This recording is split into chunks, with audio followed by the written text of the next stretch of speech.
What is up, everybody? It's Dr. Vibe here, host and producer of the award-winning Dr. Vibe Show, the home of Epic Conversations. And I'm the host of Epic Conversations 2020, Best Podcast News Award winner, 2018 Innovation Award winner given out by the Canadian Ethnic Media Association. I also co-host and co-produce the only online show in the world for dads and fathers. It's sponsored by Dove Men Plus Care, and being part of that team in 2023, 2022, and 2021. Reached out directly and indirectly to over 100,000 fathers around the world. I also am a content contributor to the Fly Nubian Queen YouTube channel, which has over, I think now 560,000 subscribers.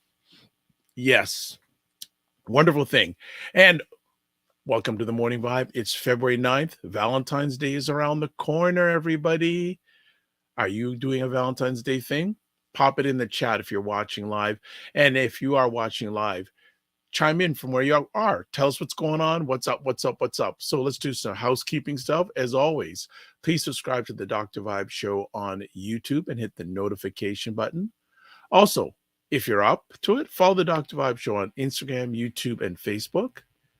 And also, too, if you want to advertise your business, product, or service on any of the platforms that I host, please feel free to reach out to me at dr.vibe at the dr.vibeshow.com, and also encouraging you to join the Morning Vibe Discord group, where we continue the conversation between shows and people share a lot of valuable, important, and useful information. So Ryan is not with us yet. I think he's, as he would say, I'm walking the kiddos to school. He's been really doing a lot of stuff this week. I know he's been in Ottawa. I know there've been some celebrations for Black History Month. I don't know if he went to that. I didn't go. I was here at home base doing stuff, but I did speak with him yesterday, and he said he was on the way back from Ottawa. So that was pretty cool, and we had a quick conversation there.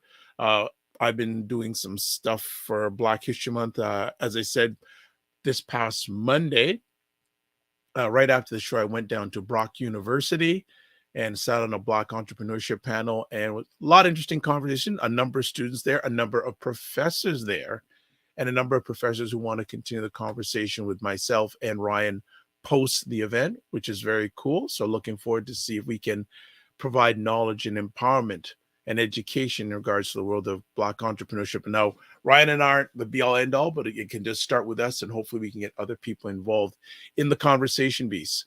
So no one's chimed in regards to comments yet. People just waking up, or how's the week been?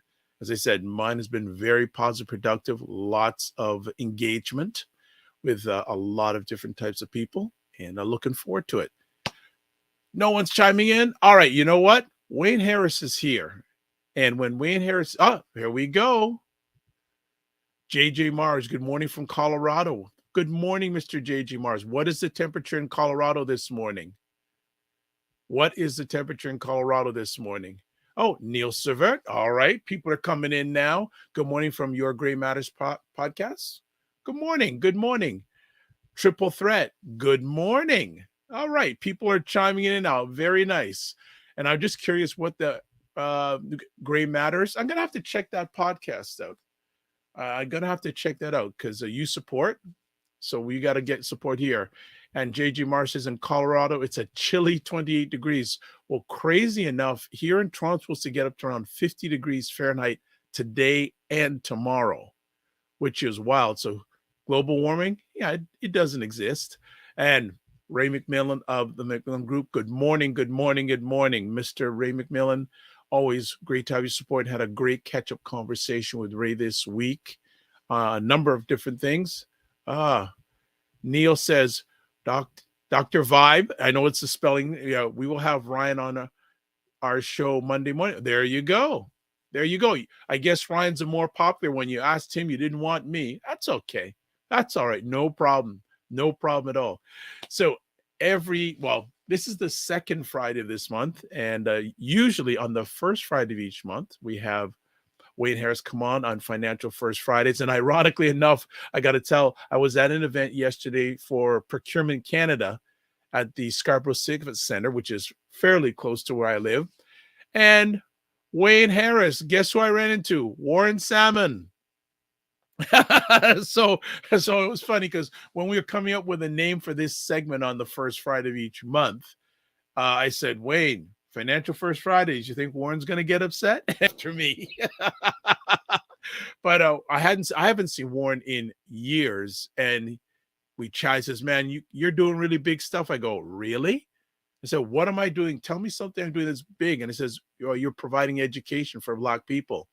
Well, one of the people that's doing that on this platform is Wayne Harris. Now, like I said, usually it's on first Fridays of each month. Last Friday, we couldn't make it. Myself and Ron were both at the Whitby Chamber of Commerce event. So without further ado, as he just finishes a sip of water or coffee, Wayne Harris is with us. What is up, Mr. Harris? How you doing? All good in the hood, Mr. Vibe. Dr. Vibe, how are you? I am blessed, highly favored, a magnet for miracles, solution for someone's problem, and Blackalicious. What's going down, brother? Brother, today you see I'm dressed a little casually. Shout Yes. out to the Godfather, Ray McMillan. But tonight I'm going to a Raptors game, and I have to, because I'm going to be out all day, I had to make a decision. Yes. Do I wear my Raptors game all day, or do I come home and change? Too much traffic, I can't do that. So we have an event today with our office that we start off our event with high tea at the Shangri-La Hotel. Oh, excuse me, sir. High tea. High tea. And then we get into a limo and we drive around Toronto and see some of the sights or some of the traffic, depending on how you look at it. And then from there, we go to dinner. And then from dinner, we go to the Raptors game. So it's an all expenses paid event through our office to reward some of our folks who have done a great job in the last quarter of 2023. So I'm going to be doing that today. So wow. Kick off my day with Dr. Vibe, and I end my day with the Raptors, hopefully with a win. Very nice. Very nice. How are things with family? Life is good. Life is good. The kids are at school doing their TAing and postgraduate work. Mm-hmm. And G's upstairs doing her thing, and I'm here with you. And where's the Gala King? It is Gala month. well, I was with Gala King on Monday down at Brock University. And then I spoke with Gala King yesterday. He was coming back from Ottawa.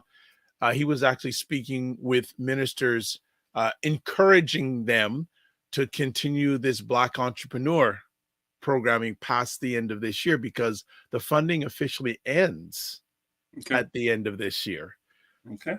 So we'll see where that leads. So that's a whole other conversation in itself about that. But he's championing as much as possible. Plus, he has his organization, ACBN, has their annual symposium on March 2nd, and the keynote speaker will be in person, Dr. Joyce Fraser. Okay. Big things. Yes. So I'm going to be part of it, talking about sponsorships. Okay. And but I definitely, Dr. George, I definitely would like to meet him in person again. The last time I met him, I'd say at least 7, 8, 9 years ago, Warren Salmon brought him to town in North York. Yeah, I met him over 25 years ago. Yeah, same here, right? So it'd be nice to get that wisdom, and I know he's going to bring the fire. He is unapologetically pro community. Yep. And he articulates it in a way that seems so simple, but here we are 25 years later. I'm not going to say there isn't any progress. I'm going to say that the progress has been more linear than exponential. Yeah, well, many people would say that we're not better off as a collective than we were 25, 30. Some people would say 100 and 200 years ago. Well, that's a little bit different, because I can't say there's no progress, because here you are leading a world leading podcast. Here I am, free to roam about the Peel region without being accosted or being stopped and True. frisked and True. so on. So there is progress. I'm not going to say there isn't any. And I'm also saying that based on my career, I had access to places and spaces that my father and grandfather couldn't dream of. True. So we're moving the change. I think the key is the electoral writings are based on proximity. You have to live in the same area in order to have a voice. So other communities will lock themselves down in Markham, lock themselves down in Richmond Hill, Brampton. They will have critical mass, so they control the policy at the municipal level, which means they can control it at the provincial level, which means they have a very strong voice and advocacy at the federal level. Because we are dispersed across the GTA, we do not have any critical mass. We have a lot of us, but there's not a lot of us concentrated in an area. And when we are concentrated, we're at a socioeconomic level where we're not politically active. So it kind of curtails our ability to have a voice. So is it society against us, or is the fact that we haven't got our act together and decided that everybody who is doing well, pick an area, I don't care where it is. And back in the day when it was affordable to do so, we all go there. If you look at how Durham region has evolved from Scarborough East. Right. So Scarborough East, the Midland to Port Union had corridor. Had a lot of people from the West Indies who came up in the 60s and 70s and bought their first houses and moved out there. Then those people, their kids wanted to live in what they thought was a better neighborhood. So they went to Pickering, Ajax, Whitby, now some as far as Bowmanville. So we see the eastern trend and the shift to move out to places 45 minutes to an hour away from Toronto in order to give yourselves an opportunity at home ownership. So economics drives the migration. Scarborough was less expensive than Bathurst and Bloor, and you got more house. You had a backyard, not an alleyway. You had parking as opposed to street parking. You had less crime at the time than you would have downtown, and less of a chance of vagrancy. So that's why people moved to the suburbs. But if you think back to 50, 60 years ago, had they bought what they were renting in Bathurst and Bloor, where they would be today. Yeah. Look, you know, and I know people may say are not from the Toronto area, but Bathurst and Bloor, there was a time there was a number of Black African establishments 100%. that, and if they would have bought, my gosh, could you imagine how much those would be worth today? Right. Well, we had this conversation on many Financial First Fridays before, and the reason many people did not buy was because they were supporting two households.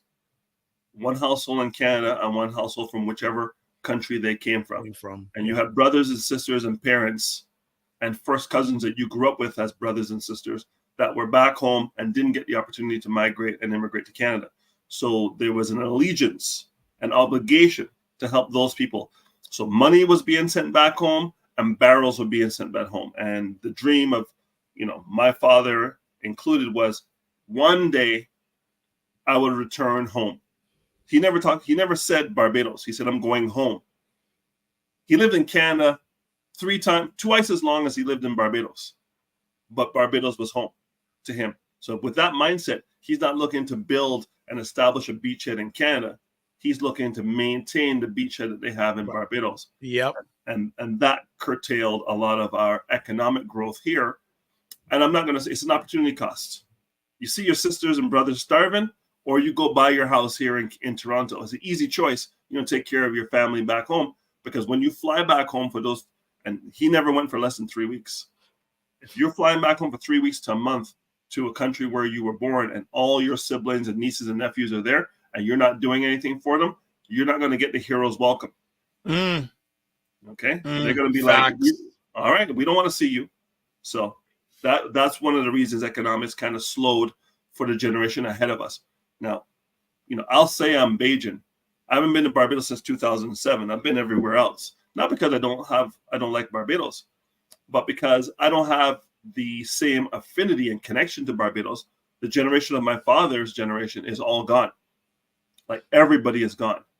And my cousins on my level are living their lives. If I go to Barbados, they have to go to work. They're not taking off 2-3 weeks to entertain me in Barbados. They have to go to work. They have kids. They have grandchildren now. They're doing their thing. So going to Barbados, staying in my aunt's house, and getting up and going for groceries and getting up and going for dinners and all those things, to me, is not fun. It's not a vacation. I want to go someplace, wake up, go to the buffet, pick up my mango, pick up my plantain, pick up my ackee and saltfish, whatever you want, sit down and eat, go down to the beach, which is 50 meters from where the kitchen was, enjoy my day, get dressed up, go to lunch, get dressed up, go to dinner, go into town if I choose, but I'm not foraging for food. When I'm on vacation, I do not want to forage. I just want to relax. That's why I'm there. And my wife does 99.9% of the cooking here, because I will kill us if it's anything other than fried eggs. She understands how to survive. She understands how to survive. That's another reason Ray has to start his cooking classes, right? Yeah, listen, I should do that. I should go, because give her a break. My giving her a break is me going and picking up the food at whatever restaurant I ordered it from, because I refuse to use Uber Eats in these places because they charge too much money. Exactly. Right. So if I'm going to get an oxtail, I'm going to get in my car and go down and get the oxtail and bring it back home and do what I have to do. So when I go on vacation, I definitely want her to be on vacation, not us going out and buying 5 bags of groceries to meter our food up now. That's all right. Well, so we got two more of your stalwarts with us. Ray is already chiming with you saying progress has been more individual, but as a collective, there's much more work to be done. Mm-hmm. He also says, great point, Wayne. Neighborhoods will be better impact our voice and our wealth.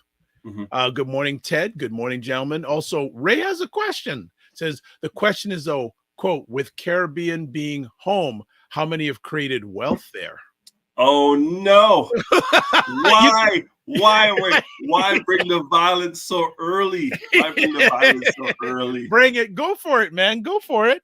Okay, so I can tell you this, that many people, when I went to Jamaica twice last year, and as I'm driving from the Sangster airport to my resort, I see a bunch of half-finished homes, quarter-finished homes. I see foundations laid, nothing else. I see foundations and maybe the walls done and the roof done, no windows. I see a bunch of rebar popping out, and these work sites look abandoned. And it's because there doesn't seem to be a mechanism for foreign buyers to get mortgages in Jamaica. They have to bring their money from where they are to Jamaica and build it as they have money. So if you're building as you have money, because you can't use the local financial institutions to get your property built, and you're doing it piecemeal, if you get sick, or if you die, or if you don't have a will, no one can even touch that property.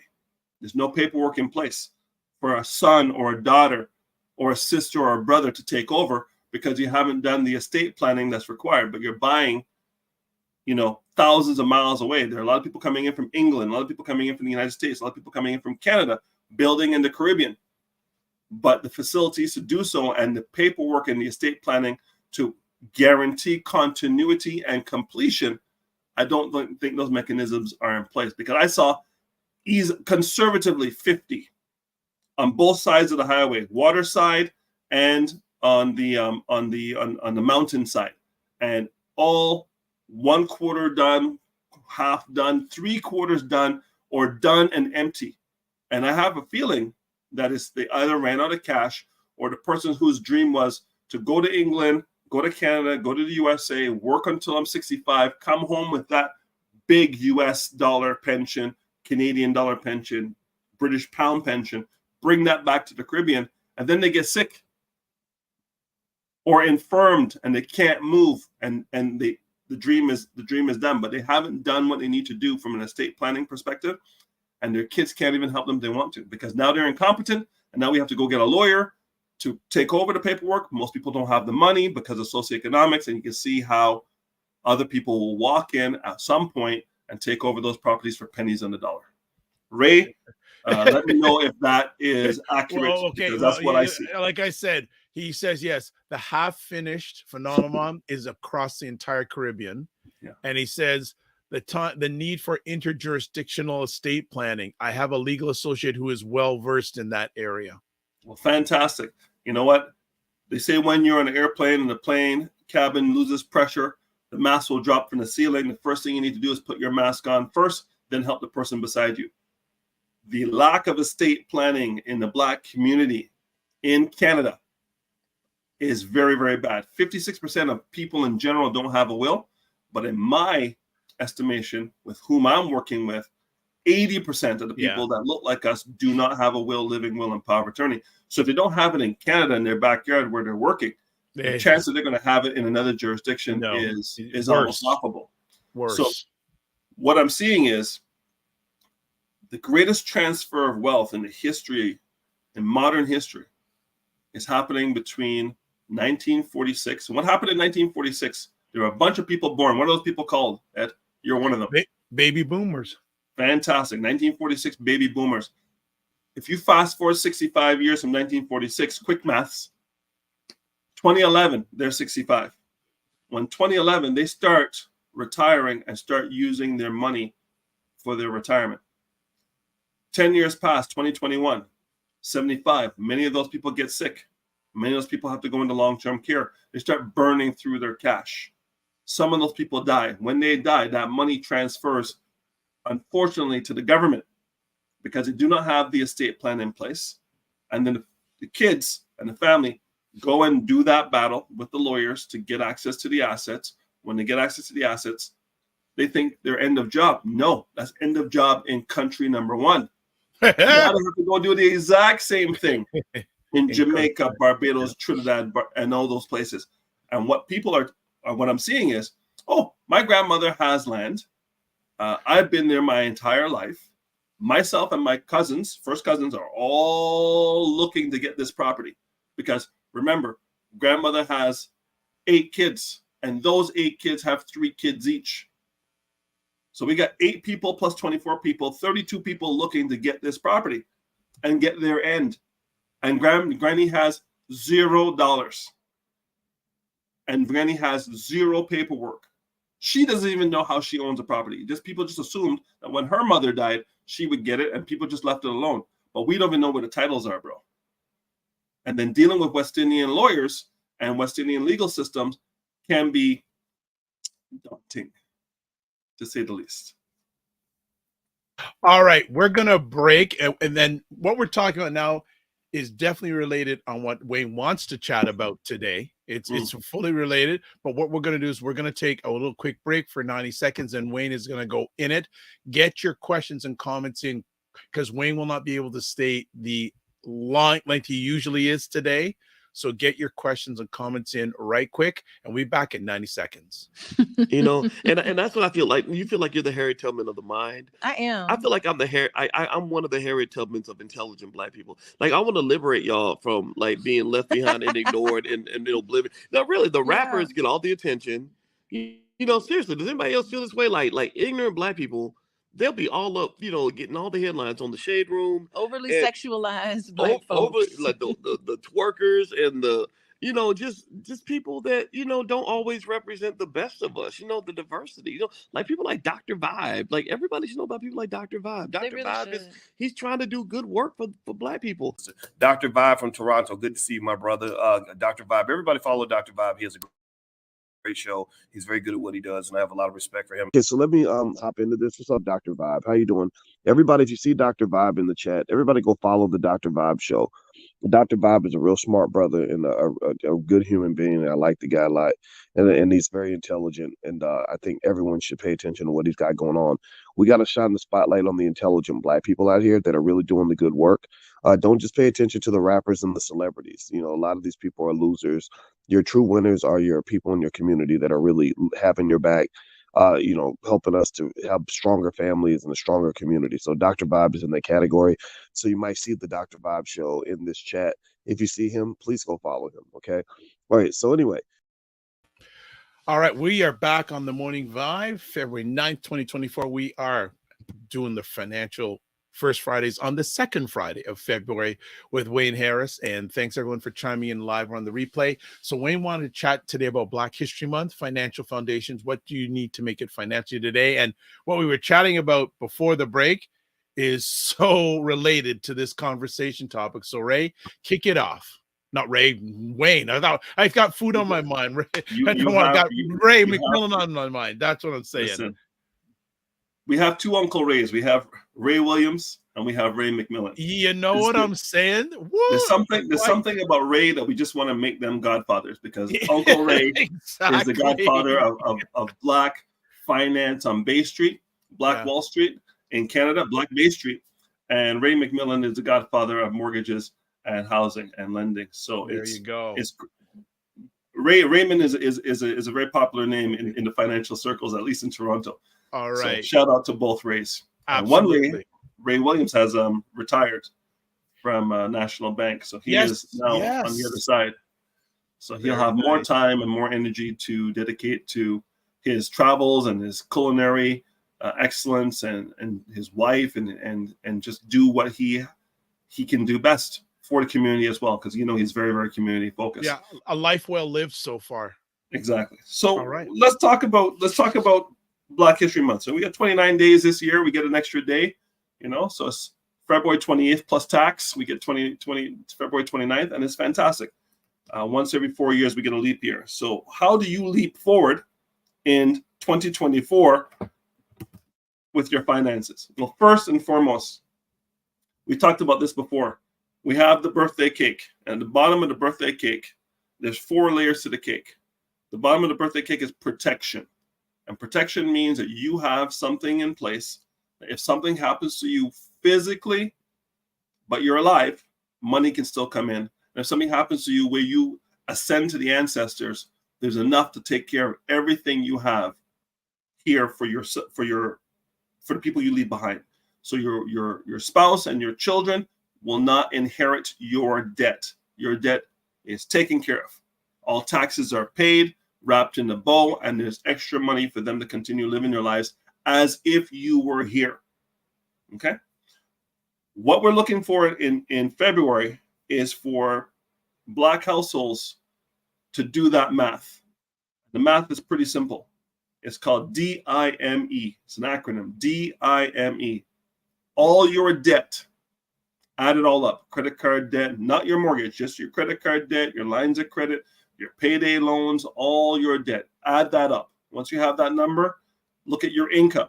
If you have a 2-year-old baby, you want to have enough income to get that child to 15 years old or to 18 years old or to 21 years old, as if you were still here making your money. So your spouse is not left with double the bills and half the income. You will have enough to replace your income till the child is 15. They can go work at a part-time job, 18 till they finish high school, or 21 till they finish university or college or get their apprenticeship in skilled trade. You pick how long you want to have your spouse to have your income coming in, even if you're not here. That's I, D-I. M, add your mortgages. All of them. Some people have multiple mortgages. Understand that when you have enough money to pay off the mortgages, there still can be transfers in tax.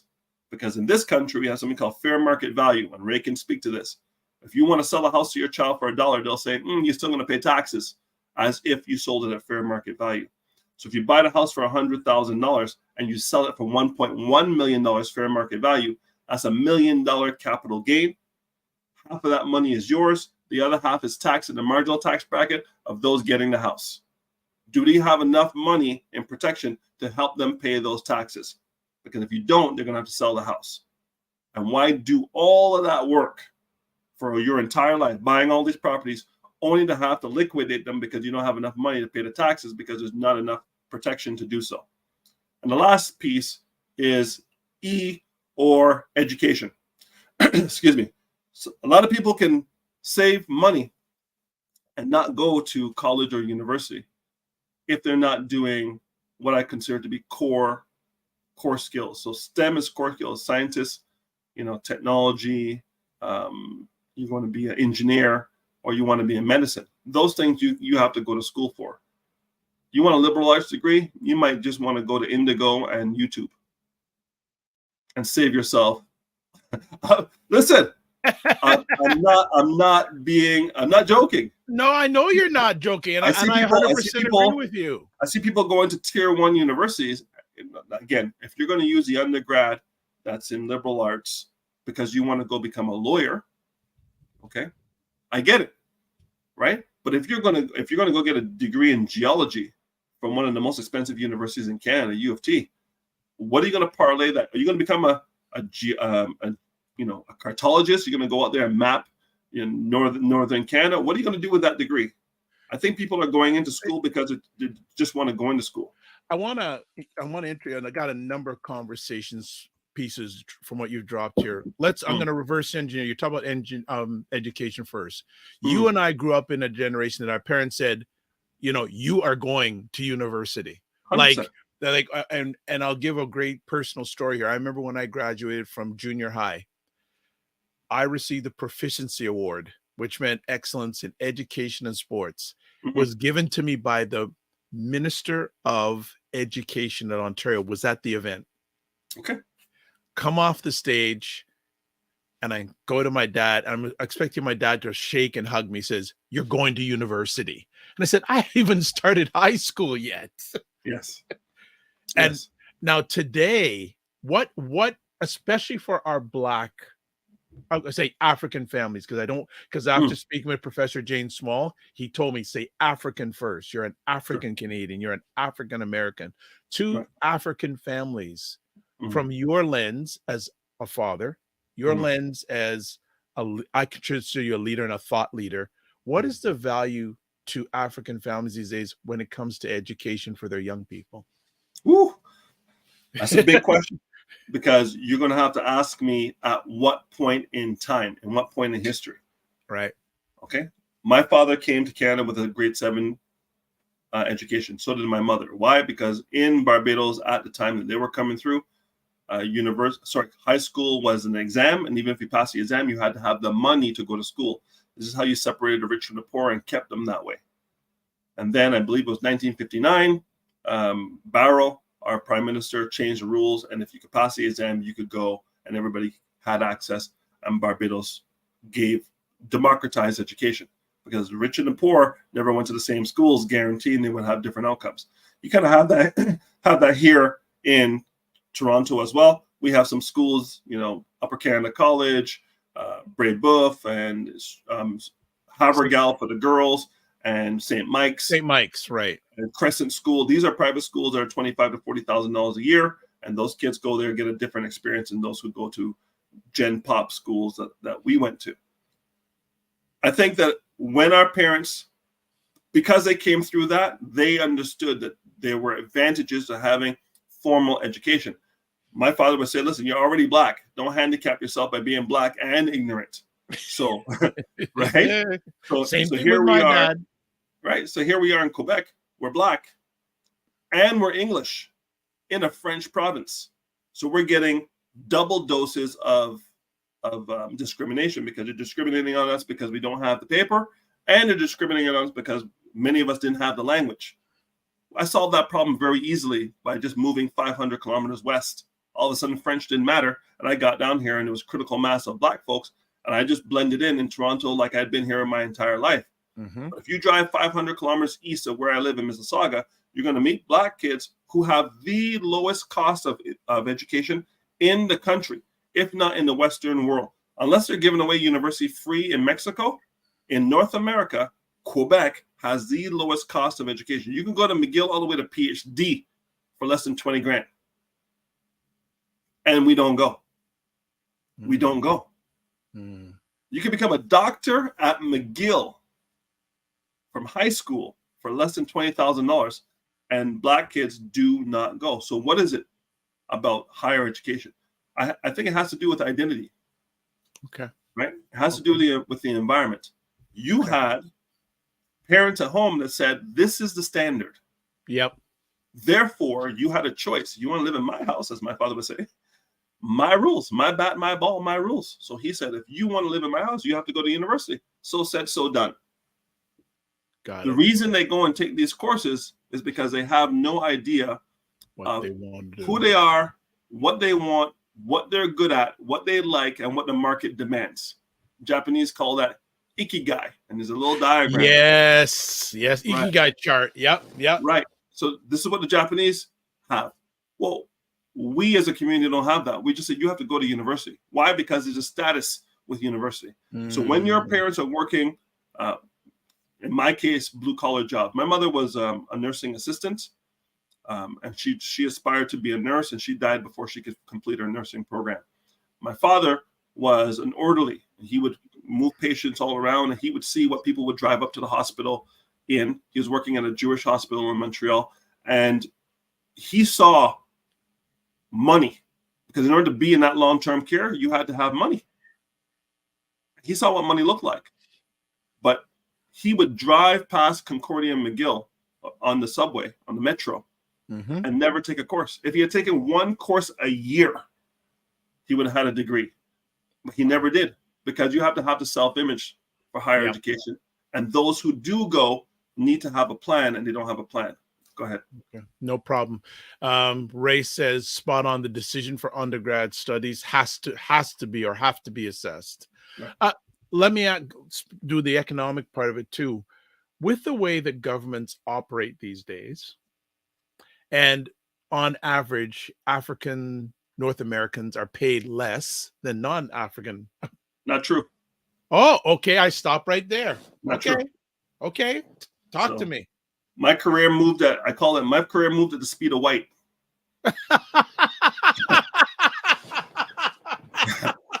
Right? Okay, but Roy, okay. Now, is that the norm though? Come on. The norm is dependent on where you are going. If you are a carpenter, you're in skilled trades. Apprentice rate is apprentice rate. Yep. Master rate is master rate. Right. There is no discrimination. You have to be a part of the union.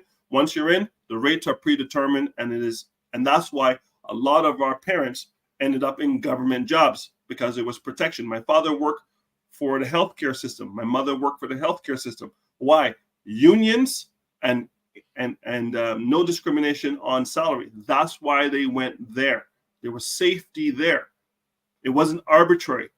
When I came out and I moved to Toronto, and I'm working for banks and I'm working for different tech companies, there is no union. It's what you negotiate. What people don't understand is that every job at every level has something called a pay band. And a pay band is a range of the low, midpoint, and high point for that level of experience for that role. Usually when HR sees you and you come in and you finally get through all your interviews and you get there, they're going to give you an offer in the lower quadrant of the pay band, knowing that they have the ability to negotiate all the way up to the top of that pay band. But if you don't know that, you will get your offer and you will see it and you'll say, thank you very much, because you come from a culture that says, thank you, I appreciate you for giving me the opportunity. And you get paid less. Then you meet me. And I have mentors, some of them Jewish, some of them Irish, some of them British, some of them Jamaican, some of them Bajan. And they say, when they give you the offer, there's only one question you need to ask. What do you think that question is, Dr. Vibe? I'm not even going to try. Here's the question. Thank you very much for the offer. Is it negotiable? I was going to say, is this your best offer? I don't say best offer. Is it negotiable? Is it negotiable? Okay, there's a tip right there, family. And then they're going to say, yes, it is, Wayne. What would you like if this number is not to your satisfaction? I say, thank you for allowing me to have this discussion with you. This role at my level of experience, and this is where you have to know who you are. And your value. And your value. So I know what the street is saying. I am a 10-year veteran of cybersecurity sales at tier 1 manufacturers of software and hardware. Based on my research, this position pays between X and Y, but you're offering me X, but you're offering me X minus 10. Therefore, I'm going to ask you for the midpoint of the pay range for this role at your company. Is this number at the midpoint? And they'll say 9 out of 10 times, they'll say no. I said, I'll take the midpoint. I said, I will earn my way to the top of the pay band or I'll get promoted. Mm-hmm. But I want to start at the midpoint. That's how I went from IBM. These guys, jokers, came to me with 95K. 95K. This is 2004, 95K. And to most people, they would say, unbelievable. 95K to get out of bed in 2004? And I dropped the phone. I said, what was the number? 95. I dropped the phone. I said, I haven't made less than 100 grand base salary since the 90s. Facts. I know that's why I said to the guy. I said, so to be honest, I'm not insulted. I know how IBM rolls. I know you pay less and da-da-da-da-da, and it's IBM and blah, blah, blah, blah, blah. I said, but I haven't made less than 100 grand since 1990s, and I do not plan on making less than 100 grand at IBM when you're asking me to leave Mississauga and drive to Markham to your facility. Therefore, I'm going to need you to consider another number. And they said, what's that number? I said, I as much as I know I can add value to your team, as much as I know I can get you where you want to go, as much as I know my contacts in my phone can put you in places and spaces that you're not getting now, I cannot consider anything below 115. That's a $20,000 conversation. And you know what he said? Yes. Yes. What if I didn't ask? Okay, so and this is another thing, especially for our African viewers here. Don't be afraid to ask for your dream ask. You don't know what they're gonna say. And Fitnance Quam says this is a gem. Is it negotiable? Well, absolutely, 100%. Show me someone who's getting paid less than they're getting paid. Then they want to get paid. And I will ask you, when you got the offer in writing, did you sign or did you ask my question? There you go. And they'll say I signed. I'll tell you this. This is why I love golf. When you golf with people who don't look like you, after you have the second tall boy, they forget you're black. Yep. They just they just open up. They just open up. Right around hole 12. Dr. Vibe, right around hole 12, 13. Look, these guys start telling you the truth. Yep. Right? They start telling you the truth. So I say, listen, I'm doing so-and-so for so-and-so. What do you think is reasonable? What should OTE? On target earnings. What's OT? What should OTE be? Well, Wayne, OTE should be 250 at a minimum. Yep. And a 50-50 split between base and commission. Yep. Thank you. Say less. So what's the number, Dr. Vibe? 125. So I got 125 in my head. Absolutely. Remember, I'm moving at the speed of light. So now, I love that. when I go to interview, when I go to interview and I get to Microsoft, and Microsoft says, hey, welcome. I go, hey, great. They say, here's the offer. And the offer is low, just like IBM. Why? Because they feel their brand is going to get you into doors more than my brand. And I say, listen, I'm Wayne Harris. You don't seem to understand. They go, what accounts are you looking at giving me? They go, we're looking to give you Canadian Tire. I go to my phone, I go to LinkedIn, I go, that guy? I show them first connection for the guy they're talking about. I go, what other account are you looking to give me? They go, Loblaw. That guy? So I know who you want to know already before I get there. Therefore, I'm elevating my personal brand and elevating my income. Yeah. So when they said to me, hey, we're going to give you a lower number. I said, no problem. What are you compensating with? You can give me a lower number. They gave me the number IBM, so Microsoft gave me 2008. 107. I go, 107. I call my girl, who's already working there in the same role. I go, 107. She goes, yep, that's how they bring you in. But don't worry about that. She goes, within 2 years of this conversation, you will be at where you need to be, and you will have a bunch of Microsoft stock. I said, I accept the offer because I've got inside information that this offer is standard. This is a masterclass on a lot of things that I verify. have someone on the inside of where you're All going. day. This see, and again, we're talking about a subject today about what you need to make finance. You need to have it's strategic, Yes. right? Economics is strategy, right? Listen, Right? Am I wrong? I can't agree with you more. It's Trust, strategy. It's trust me. just really real strategy and knowing your value. And what Wayne said there when he was talking to Microsoft, he was a solution to their problem. His value goes up when there's we talk about financially. There's one thing pricing yourself based on need, and there's another thing pricing yourself on value. Two totally different things. Here's the hard truth, Dr. Vibe. You don't get paid what you're worth.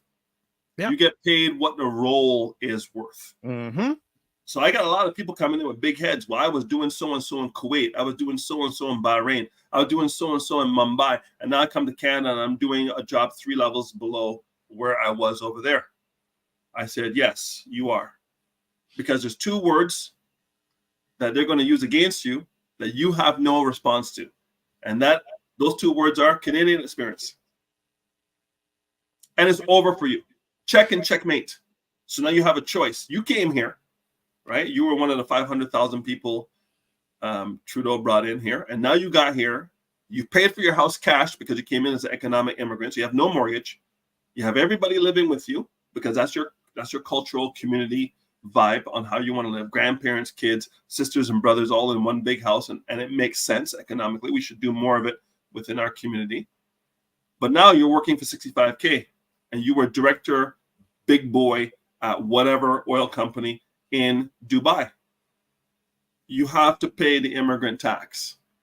Mm-hmm. And that's what our parents paid. But here's the problem. I'm Canadian born, bro. I'm not an immigrant.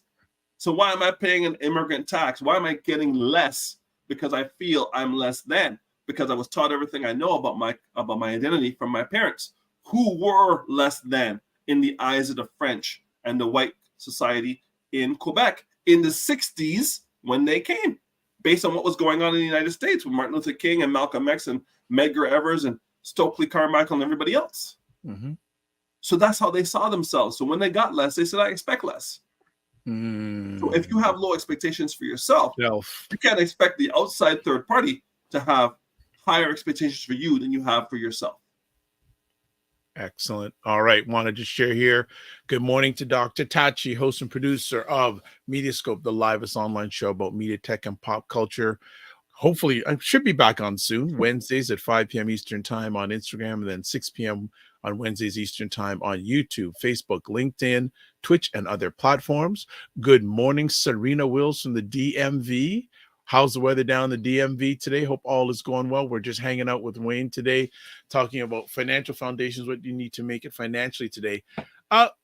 Also, how important is it for North Americans around the world to know what the policies the federal government are doing when it comes to finances? Policies for finances. So here's the good news. Great question. As I'll say T4. T4 is an employee, and 95% of the people in Canada are T4 employees. I'd say it's a high proportion to in the United States too. Yeah, T4 in the United States, W2. Okay? Right. Going to be an employee. Remember, Rockefeller designed the school board to not make free thinkers. He designed the school board to make workers, employees. So the fact that you come out of school looking for a job has everything to do with Rockefeller's making sure you're mentally conditioned to not want to compete on the entrepreneurial scale. That's why we're so impressed with Bill Gates and Elon Musk and Steve Jobs and all these people who are doing the entrepreneurial thing, because it's almost like a muscle we never built. Here's what Canada, and I'll speak for Canada, and maybe for the United States as well. The people in the US, Colorado and DMV area can answer this question as well. How many courses on financial literacy did you take between kindergarten and grade 12?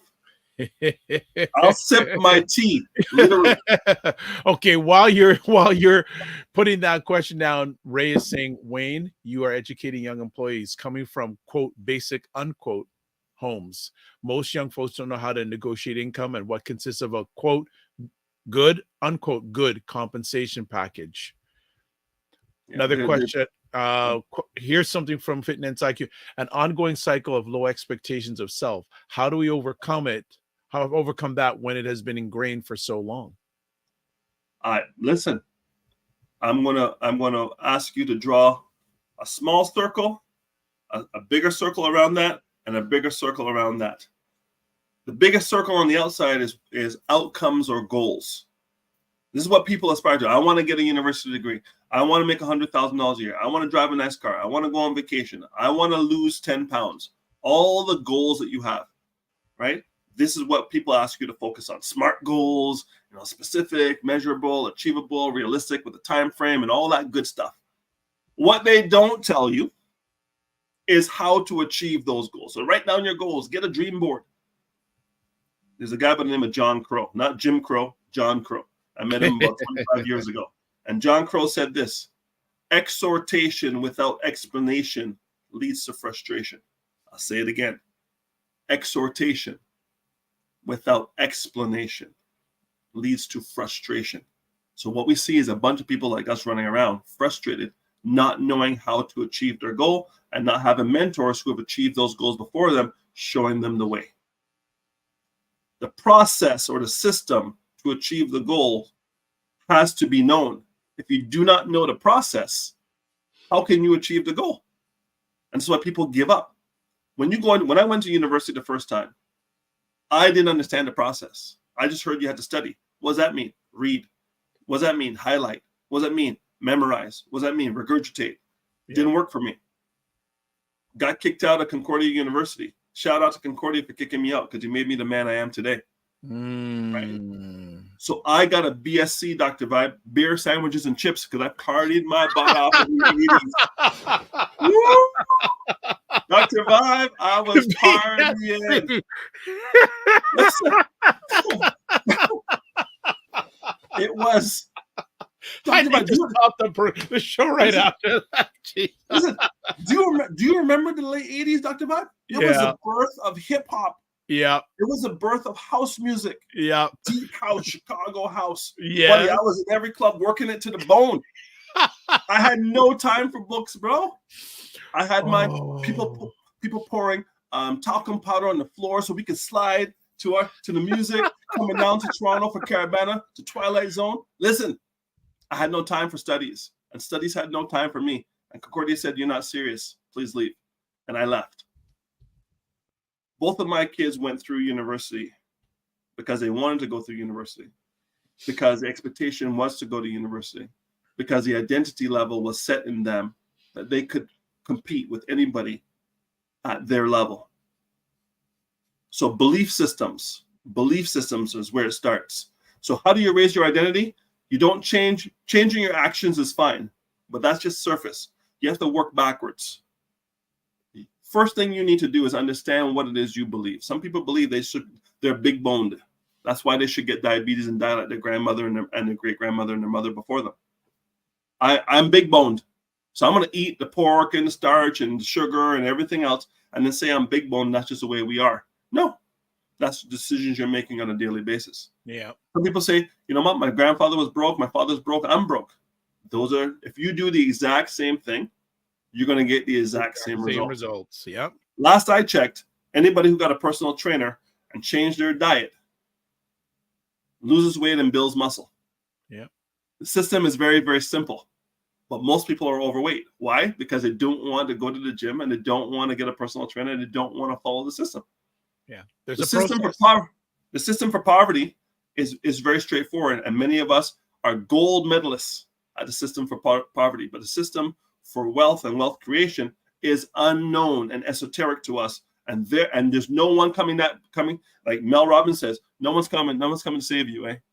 Nope. Last I checked, Chapters is gone, Indigo is here, and you can walk into any one of those stores and read for free.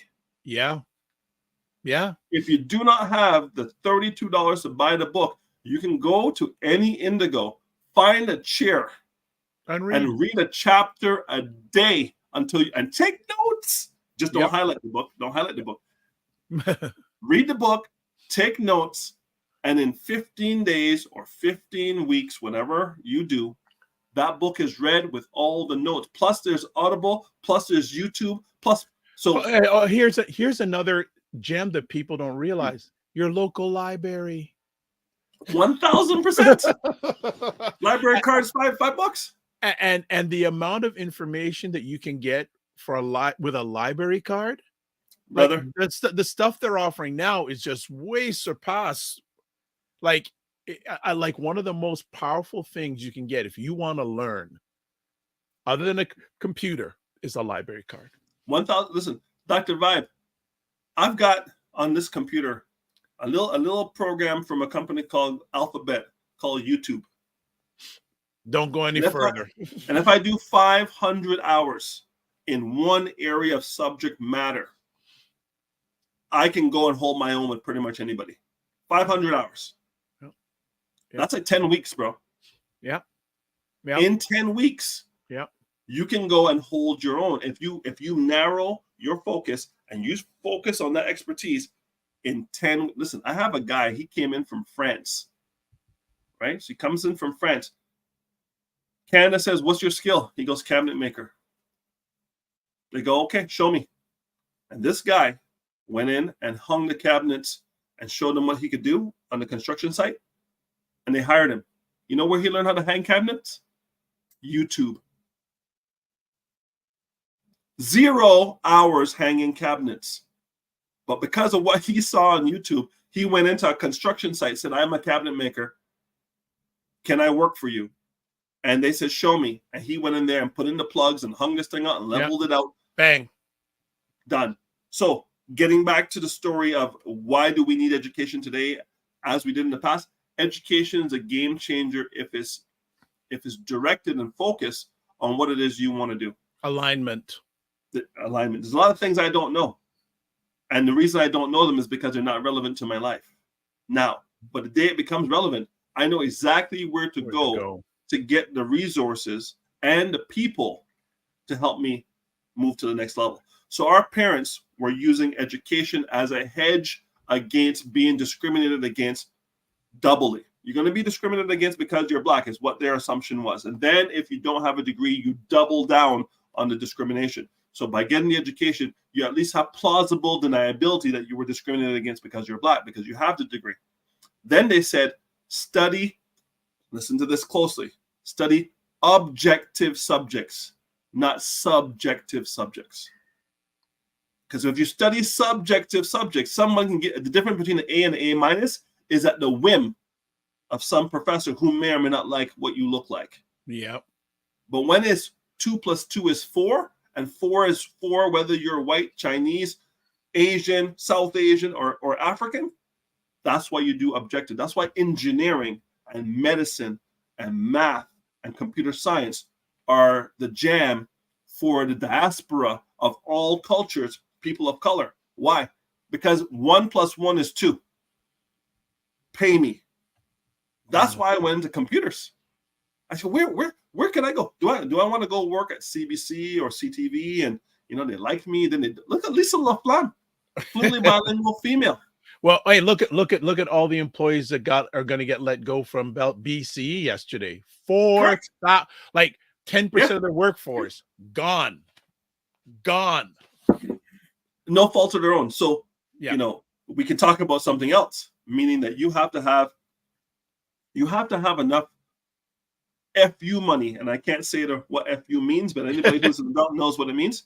You have to have enough FU money that if someone tries to play you dirty, you can walk away with your dignity. You have to have a plan B and plan C these days. So when I see people 12 years a slave, I go, I hate this, I hate that. My boss is this, my boss is that. I'm on stress leave and this and that. You don't have enough FU money. Because if you did, why would you stay there 12 years a slave? I said to people, I said, listen, you need to be amistaded. They go, what's amistad? I say, make us free. Make us free. You need to be Mhm. honest at it. Get out of there. Yep. Let me just catch up. Ray McMillan says, "Oh yeah, my experience too. Shout out to life in the '80s. LOL." And Charmaine Hussey, the first lady of ACBN. Mindset and vision is important indeed to achieve meaningful goals. Love the conversations. Fitness IQ says, very true. Also says, yeah, LOL. Yes, FU money is ideal. Yeah. I think another thing to make it financially is go to people who can help you, like Wayne. Get your ego out of the way. Yeah, listen, I work for people, I mentor people, I am mentored. Listen, you think I'm gonna make a money move in mortgages without talking to Uncle Ray and Ted? Exactly. I've got two guys who look like me that for the price of a jerk chicken dinner, I can get the information I need that they both have 30 years plus of experience, and I can go talk to either one of them, and for a champagne cola and a jerk chicken dinner, I can get what I need to save myself thousands of $1,000 or making a mistake because I don't know how to do the math that they do every day. Yeah. Well, and also too, I think another thing, just from my lens, what you need to make it financial, you have to have mentorship and relationships. It's so, I mean, critically important. Yeah. Because especially African North Americans, I think a very low percentage have financial acumen to make the moves out there. And I think the psychological thing is a really big thing. It's a really, really big thing. Yeah. And it's generational too. Like I said, the beliefs of my parents were their beliefs because of their experience. The beliefs of my experience are very different than my father's. Ted's hilarious. You see this? What, jerk chicken? What do you want to know? He's a good man. They're both coming out. Cheesecake, Wayne, LOL, but your progress and growth is Yes. your progress and growth is determined by your circle. Yeah. There is a knowledge bomb right there. I agree. Both gentlemen, we'll definitely be eating some food. I want in on that. We'll bring vibe for sure. I can tell you this. I know, and I won't say a word. I will just sit and listen. I want to be in the presence there because I know I'm going to be so much better after that. May a few extra calories, but the calories will be worth it. I'll be able to burn it off. We'll park our cars far from the restaurant. We'll park our cars far from the restaurant so we get a little calorie.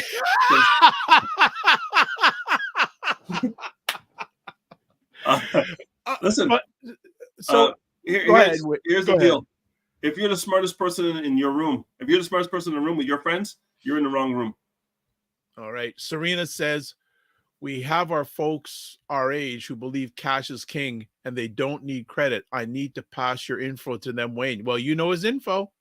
Yeah. You know what? Cash is king, because if you have parents or grandparents who lived through the Great Depression and they saw what credit did to people and it devastated people, they say, if I don't have the money for it, I don't buy it. And my father was that guy. He probably had 900 credit when he passed because if he bought it and he couldn't pay it off by the end of the month, he was not buying it. And he lived his whole life that way. But here's what I know. There's good debt and there's bad debt. Exactly. And there is over $107 billion in credit card debt in Canada. 76 million credit cards in Canada running around with balances on an average of $21,000 in combined debt, not including the mortgage. Wow. For every dollar a Canadian make, $1.82, 0.6 goes to satisfying debt on a monthly basis. When I first started doing what I'm doing, that number was 165, and I thought that was high. Now it's 182. That means in the next couple of years, it's going to be 200. So getting back to what I was saying about 15 minutes ago about the baby boomers, the largest transfer of wealth is happening between 2011 and 2031. Grandparents are going to transfer to parents, and parents are going to transfer to kids over the next 20 years. And we are now 13 years into that 20-year transition. $3.2 trillion. And most of it sitting in bank accounts at 0.5%. Yeah. My job is to emancipate that money, and your job is to make sure your parents and you have your financial estate plan in order so the government gets as little of that money There as you go. humanly possible. All right. Serena goes, they don't believe in good debt, and that's what I need them to understand. Then they can understand why they're getting denied for loans, etc. They have no credit. Right. Go ahead. Ray says cash is king in capital letters if you know how to leverage it. Cash gives you the ability to make fast money moves that could be eventually leveraged, path to creating wealth. Right. Cash is like a fire truck. It's gassed up, it's clean, it's ready for a fire. If there's a fire truck goes out and takes care of business. If there's no fire, it's ready. Cash has got to be ready, because if there's a great opportunity, he or she who has the cash to take care of business quickly, you win. Yeah. If the debt generates cash for you, good debt. Yes. If the debt takes money out of your pocket every month, bad debt. So if you're going to go into debt to buy a rental property, and you're going to have a triplex or quadplex, and you're going to have 3 people paying you rent, and you living in one unit for free, good debt. Good debt. You got a credit card, and you're going to buy a bag with someone's name on it to give you status, bad debt. You're going to buy a car and drive it to floss, bad debt. You're going to take a car and use it to rent it on Turo or Uber Eats or Uber, good debt, because the car's generating money. So debt is like saying money. Is money bad or good? Money is neither. Money is a tool. Debt's a tool. Do you know how to use a tool? Do you hammer nails in with a screwdriver? Do you screw nails with a hammer? You have to have the right tool for the right situation. And where money's concerned, people don't have the tools, and they don't know which tool to use if they have the tools to get the outcomes they want. So getting back to identity, you raise your identity by making promises to yourself and keeping them. I love barbecue Lay's chips. They're the best thing ever. As a Quebecer, I should love ketchup chips, but I can only eat ketchup chips sparingly. But barbecue Lay's, listen, when they go on sale, 2 bags for $4, I have to get it. I keep forgetting, Dr. Vibe, that I'm in my late 50s, and mans cannot be eating Lay's barbecue chips. So guess what I did? I told my wife, please, no more Lay's barbecue chips. No more Ovaltine cookies. All the things I ate my entire life, I can no longer eat if I want to be here 20 years from now in good health. So my Wayne 2044 is depending on Wayne 2024. Exactly. To make the right call. 100%. 100%. So I am keeping my future self in mind. So I've gone dry for February. I'm telling people all my business. No drinks in February. Today we're going to be out at the Raptors game. They're going to be begging me to have a glass of wine or a Negroni or a beer, and I'm going to say no, because I'm going dry for February. And I may go dry for life, because I've seen what people who don't drink look like in their 70s and 80s, and they look fantastic. Yeah. Hey, this is 4 of these a day. 4 liters of water every day. Right. Thanks to Carolyn. It's a mind, again, like we're talking mindset when it comes to economics, mindset in regard to your health. Your health is your wealth. Right. And the way that the health systems are going on in North America, you better have your finances and you better have your health in order, because if you don't, something tells me many people don't have the money for them to be taken care of. Here's what I know. If you're having a hard time on 100% of your salary while you're working, how are you going to retire on 60% of that for the rest of your life? And God forbid you live longer than your money lasts. So you have more month than money. Well, it's interesting you said, says shit I've known for many years. She is just retired from doing social services, 30 years for the city of Toronto. She's set up well because you know what she told me? She retired 2 weeks ago. She says, less tension, more pension. She's good. Well, tell her to reach out, because here's what she doesn't know, or maybe she does know. Ask her to look at the fine print of her pension, because if she's like 75 to 87% of the Black women in Toronto, she's not Black. Single. Okay, but she is single. Okay, so ask her this: does she have kids? No. Right. So where's the pension go if she passes away tomorrow? There we go. There we go. I don't know that part of her business, but it's a question I will suggest. If she says, if you don't have someone taking care of that, maybe I'm going to give you someone's name. Yeah, just ask her. Just ask her. And, all right. And anybody who's on here who knows someone who does not have a spouse, ask if the transfer to the spouse is the full pension or 50 or 60% of the pension. Why are we dropping this now? Because look at how many, just even people you and I know, who are not with a partner in our age group. Buddy, 75% of them. Right? Where is that wealth? Going right back to the house. What if there are a way, Dr. Vibe, to get that money out of the house, move it over to your own mechanisms, and have a named beneficiary of your choice? So when that day comes that you ascend to the ancestors, 100% of what's there goes to that named beneficiary tax-free. What if there were a mechanism to do that? Right. I know you got a hard stop in a few months, so just get these last comments in. Ray says, in the absence of health, the alternative, a well-managed HELOC or line of credit, can also work in pursuit of wealth-creating opportunities. Good morning, Richard S. I know you catch the tail end. I do have to give you Perry Douglas's contact information. And also says, so the aging population, the retired population can afford to stay at home and receive awesome healthcare. That's why he's created his app, mypswappplus.com. Richard, you should have been there yesterday for the Procurement Canada Expo. That would have been a really good opportunity for you, but I can give you the contact information to get and chat with them. And then your Gray Matter says, and when you're young and healthy, it's a good time to forward plan by booking into life insurance. Ding, ding, ding, ding, ding, ding, ding, ding, ding. Hey, I like your Gray Matters. I like your Gray Matters.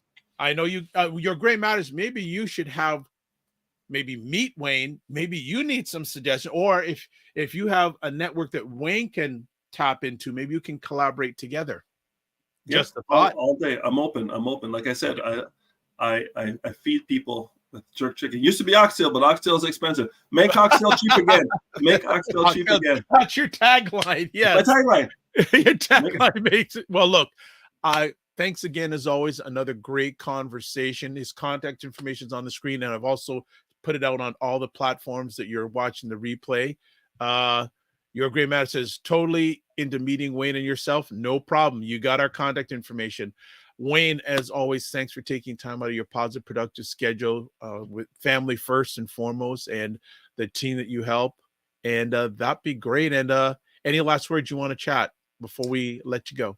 100%. I want people to understand that interest rates haven't moved, and they're not going expensive. to. Still expensive to buy a house. Houses, and Ray and the realtors can speak to this, but the competition below 1.5 million for a house is still very high. Multiple bids, and some houses going above asking in certain markets and certain regions. Here's what I'm going to tell you: if interest rates drop, the discount you're seeing on houses right now, you may not see. So you got to ask yourself this: if I can get into this neighborhood at this price and bite the bullet for 18 months to 2 years, when the interest rates drop, I'll be in the neighborhood I want to be in at a great price.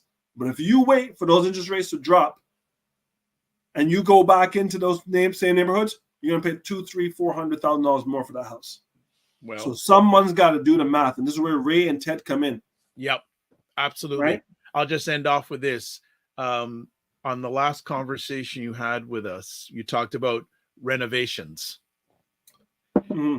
Ironically, there are people who used to live next door to me. I think they rented out their place for a while, then they left.